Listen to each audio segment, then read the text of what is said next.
بسم اللہ الرحمن الرحیم۔ میں ایک امیر گھرانے کی لڑکی تھی۔ میرے دادا کی بہت زمین تھی۔ والد صاحب اور چچا دو ہی ہمارے دادا کے بیٹے تھے۔ گھر کی خوشحالی نے میرے والد کو تعلیم کی طرف راغب نہ ہونے دیا۔ میٹرک پاس کر کے پڑھائی چھوڑ دی۔ پہلے زمانے میں جلد شادیاں ہو جاتی تھیں، لہٰذا ان کی شادی بھی کم عمری میں اپنی چچا زادے سے ہو گئی۔ گرچہ والد صاحب زیادہ پڑھے لکھے نہ تھے، لیکن قدرت نے اچھا دماغ دیا تھا، نہایت ذہین فطین تھے۔ انہوں نے شادی کے چند سال کے بعد کراچی شفٹ ہونے کا ارادہ کیا۔ میں والدین کے شادی کے 1 سال بعد پیدا ہوئی اور میری پیدائش کے فوراً بعد ابو کراچی آ گئے۔ میرے ماما کراچی میں رہتے تھے۔ وہ فلم پروڈیوسر تھے، فلمی کہانیاں بھی لکھتے تھے۔ والد صاحب کراچی آئے تو میرے ماما کے یہاں رہائش پذیر ہو گئے۔ دادا سے اصرار کر کے انہوں نے ایک کھو یعنی 80 بیگ زمین فروخت کروائی اور یہ رقم لے کر کراچی آ گئے۔ ان کا ارادہ کاروبار کرنے کا تھا، کیونکہ ان کا شروع سے بزنس کرنے کا شوق تھا۔ یہ اس وقت کی بات ہے جب پاکستان نیا بنا تھا اور یہاں بزنس کے مواقع خاصے تھے۔ والد صاحب دیانت دار تھے، وعدہ کرتے تو ضرور پورا کرتے، دوست نواز تھے اور دوستوں پہ خرچہ کرتے اور ضرورت کے وقت ان کی دل کھول کر مدد کرتے تھے۔ جھوٹ سے خاصی نفرت تھی۔ لوگ ان کے پاس بے دھڑک اپنی امانتیں رکھوا چاہتے کیونکہ نیت کے کھرے تھے۔ یہی اوصاف تھے کہ کراچی میں بہت جلد انہوں نے اپنے دوستوں کا حلقہ بنا لیا۔ لوگ ان پر اعتبار کرنے لگے۔ انہوں نے ایکسپورٹ امپورٹ کا بزنس شروع کیا۔ اچھے کاروباری حضرات نے ان کو ہاتھوں ہاتھ لیا اور یہ کاروبار لندن، امریکہ اور دیگر ملکوں میں پھیل گیا۔ وہ بے انتہا مصروف ہو گئے۔ مجھے انہوں نے ایک اعلیٰ تعلیمی ادارے میں داخل کرا دیا تھا۔ میرے بعد دوسری بہن اور پھر تیسری نے جنم لیا۔ والد صاحب کہتے تھے مجھے بیٹیوں سے بہت محبت ہے، کیونکہ میرا یقین ہے کہ میری دولت ان بیٹیوں کے نصیب سے آ رہی ہے۔ جب چوتھی بہن نے جنم لیا تو والد صاحب کو لندن مستقل رہائش اختیار کرنے کی سوچی۔ انہوں نے وہاں گھر لیا اور ہم کو امی کے ہمراہ لندن لے گئے۔ ان دنوں میں 7 برس کی تھی اور دوسری بہن 5 سال کی تھی۔ ہم دونوں کو وہاں اسکول میں داخل کرا دیا گیا۔ وہ لندن میں اپنے کاروبار کی وسعت دینا چاہتے تھے کہ وہاں ایک ایسے شخص سے ملاقات ہو گئی جو مسلمان نہیں تھے۔ ان کا نام وسیم سمجھ لیں۔ وہ بہت خوش اخلاق تھے۔ انہوں نے میرے سادہ لو والد کو مٹھی میں لے کر اپنے کاروبار میں شامل کر لیا۔ والد صاحب کی ایک کمزوری تھی، وہ ہر کسی پہ جلدی اعتماد کر لیتے تھے۔ انہوں نے وسیم پر بھی اعتماد کر لیا تھا اور سرمایہ ان کی شراکت میں بینک میں جمع کرا دیا۔ اس شخص نے دھوکہ کیا، والد صاحب کا تمام سرمایہ ہڑپ کیا اور ابو کو کہا کہ کاروبار میں نقصان ہو گیا ہے۔ وسیم صاحب 2-3 پشتوں سے لندن میں رہ رہے تھے۔ ان کا وہاں کافی اثر و رسوخ تھا۔ جب ابو حال ہی میں وہاں گئے تھے، بس اس آدمی نے میرے باپ کو دھوکہ دے دیا۔ والد صاحب کو پاکستان لوٹتے بنی۔ جب ابو لندن شفٹ ہوئے تھے تو وہ کراچی کا مکان اور جائیداد فروخت کر کے گئے تھے، لہٰذا واپس ماموں کو یہاں آنا پڑا۔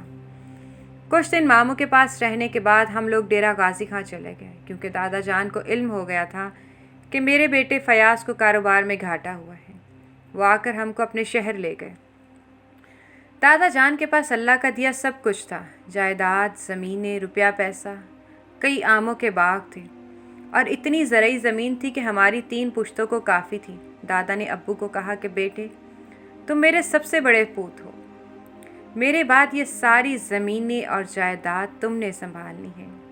تمہارا بھائی ابھی چھوٹا ہے، اب تم کراچی، لندن، امریکہ کے چکر چھوڑ دو اور کہیں نہ جاؤ، اپنے علاقے میں آرام کرو، بے شک الیکشن لڑو اور ملک میں اپنی اچھی ساکھ بناؤ۔ کچھ دن تو ابو اس چھوٹے شہر میں رہے، مگر ان کو ملکوں کی سیاحت کے مقابلے میں یہ جگہ تنگ لگتی تھی اور یہاں ان کا دم گھٹتا تھا۔ یہاں نہ صاف پانی کا انتظام تھا، نہ بجلی پہنچتی تھی۔ لوگ رات کو لالٹین یا مٹی کے دیے جلاتے تھے۔ والد صاحب یہاں سال بھر بھی نہ رہ سکے۔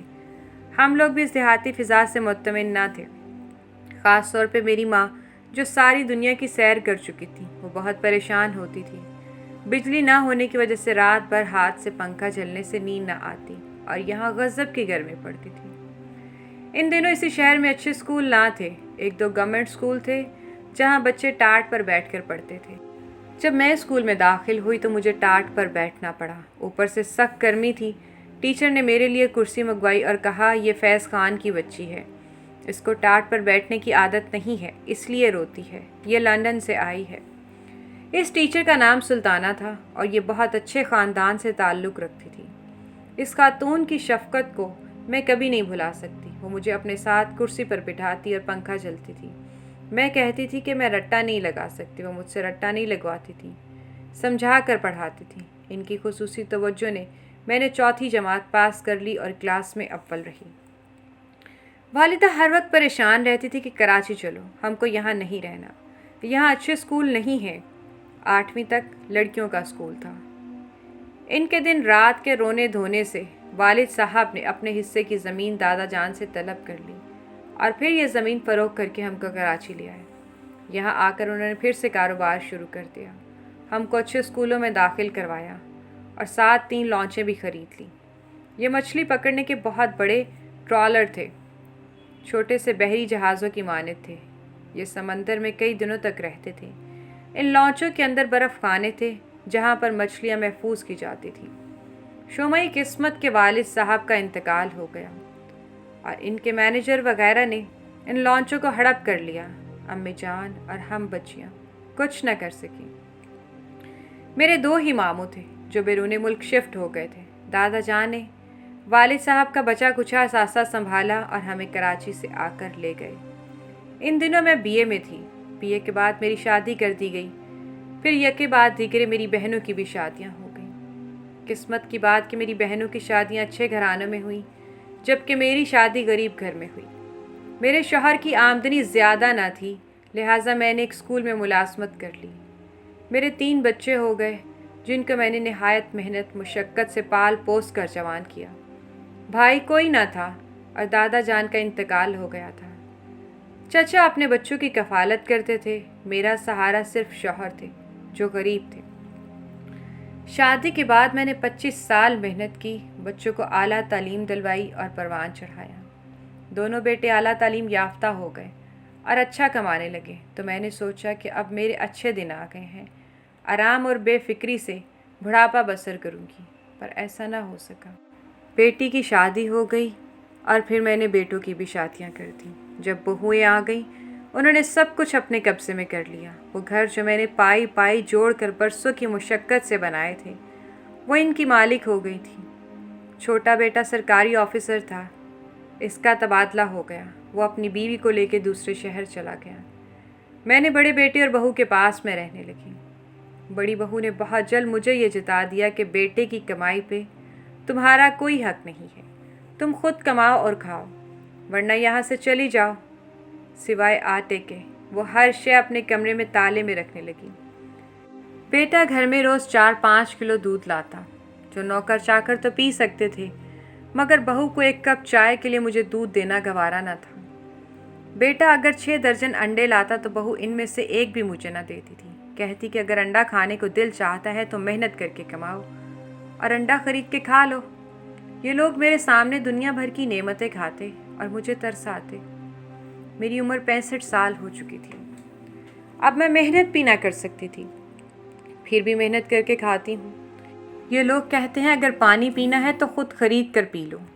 मैं समझती हूँ कि बहू का इतना कसूर नहीं है जितना मेरे बेटे का है, क्योंकि वो कभी मेरी खबर नहीं लेता कि माँ किस हाल में है, इसने कुछ खाया है कि नहीं, बीमार है तो डॉक्टर के पास ले जाना है। मैं एक कमरे में पड़ी रहती हूँ। बेटे और बहुएं आती हैं तो कहती हैं ये कमरा हमको चाहिए, आप बरामदे में चारपाई लगा लें। जब मैं सोचती हूँ कि अपनी मेहनत और मुशक्क़त से मैंने जो 2 घर दोनों बेटों के लिए बनवाए थे, इनमें से किसी एक कमरे पे भी मेरा हक नहीं है। एक दिन मैंने अपने बेटे को कहा कि तुम और तुम्हारे बच्चे मेरे सामने 100 तरह की नेमतें खाते हो, क्या तुमने कभी पूछा है कि माँ तुमने क्या खाया है? मैं अक्सर बगैर खाए सारा दिन गुजार देती हूँ। तुम्हारी बीवी अगर पुलाव बनाती है तो सारा उठाकर अपने कमरे में छुपा देती है। नौकरों को इतना भर कर देती है कि इनकी प्लेटों में पुलाव बचा रहता है, वो बिल्लियों को डाल देते हैं। तुमको खबर है कि तुम्हारी बीवी मेरे साथ क्या सलूक करती है? बेटे ने जवाब दिया, माँ छोटी छोटी बातें बताकर टेंशन मत दिया करो, शुक्र करो मेरी बीवी ने तुमको घर में रहने दिया है।